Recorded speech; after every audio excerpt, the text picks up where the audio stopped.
نروح لتاسك رقم 5. بيقول لك write a Dart program to print all even numbers between 1 to 100 using while loop.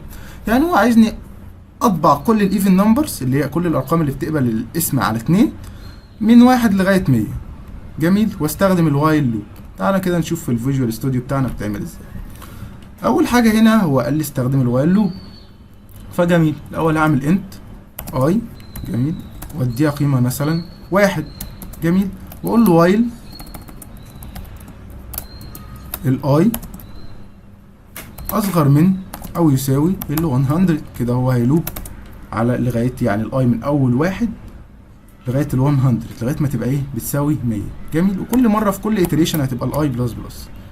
جميل جميل. وهنا اعرف اذا كانت ايفن ولا لا، فاقول له اف لو كان الاي دي بتقبل الاسم على 2 ايكوال 0. اذا كان هي بتقبل الاسم، اذا كان الاي دي ملهاش باقي اسمه، يبقى هتبرنت I is even number. جميل جميل. بس هو ده الكود بتاعنا.